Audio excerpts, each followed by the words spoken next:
Guys শুনেছিলাম সস্তার নাকি 12 অবস্থা হয়। গত বছর অনলাইন থেকে 2টা বেডশিট কিনেছিলাম, মোটামুটি ভালো দাম দিয়েই কিনেছিলাম। তারা দাবি করেছিল এগুলো নাকি একদম সুতি কাপড়ের বেডশিট, কিন্তু 3বার মানে 3 থেকে 4বার এই বেডশিটগুলো আমি ব্যবহার করছি, তাতেই পুরো বেডশিটে ববলিন উঠে এমন যাতা অবস্থা, মানে শুইলে মনে হয় যে কিসের উপর জানি শুয়ে আসছি। তো যাই হোক, অনলাইন থেকে আসলে এই বেডশিট টেডশিট এগুলো না কেনাই ভালো, দেখে শুনে আসলে বাজার থেকে কেনাই ভালো। আমি তো এখন থেকে কিনলে বাজার থেকেই কিনবো। তো আজকে ঘরদোর মানে বেডশিট চেঞ্জ করছি, তারপরে হচ্ছে তাড়াহুড়ো করে শর্টকাট উপায়ে যে রান্না করা যায় খিচুড়ি রান্না করছি। আর আমাদের বাসায় তো খিচুড়ি চলে, খিচুড়ি আমাদের দুজনেরই অনেক পছন্দ।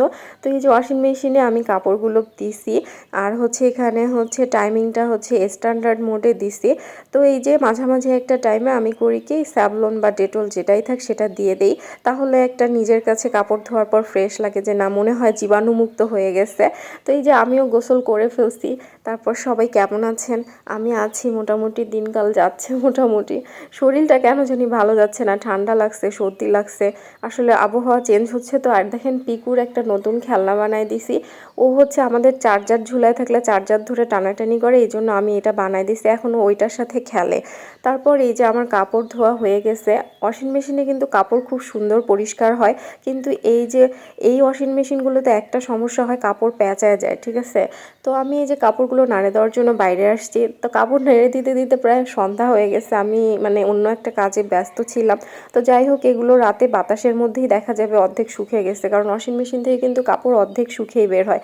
আর এইদিকে আমার খিচুড়িটাও মোটামুটি হয়ে গেছে। আজকের খিচুড়িটা তাড়াহুড়া করে রান্না করছে, আমার কাছে অতটা ভালো লাগেনি।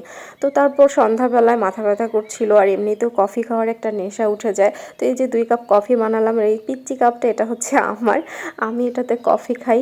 আর সেই দিন হচ্ছে এইটা আমরা কিনছি হচ্ছে থালা বাসন ধোয়ার জন্য, এর আগে ভীম ইউজ করতাম, তো এই বোতলটা আমার অনেক দেখে পছন্দ হয়েছে, তারপর কিনছি। তো মোটামুটি ভালো আছে, কিন্তু ভীমই মনে হয় বেশি ভালো। আর আজকে ওয়াশিং মেশিন মহাশয় মনে হয় আমার উপর খেপে যাবে, কি ব্যাপার, তার উপর এত অত্যাচার কেন করতেছি। আজকে আরও 2টা কম্বল আমি ভিজাইছি, এই কম্বল 2টা ধুবো। তো প্রথমে আমি পানির লেভেলটা মিডিয়াম দিয়েছিলাম, পরে দেখলাম না, কম্বল ধুতে আসলে বেশি পানি লাগে, পরে হাই লেভেল করে ধুয়েছি। তো সবার ভিডিওটা কেমন লাগলো অবশ্যই একটা লাইক, কমেন্ট এবং শেয়ার করবেন। ধন্যবাদ।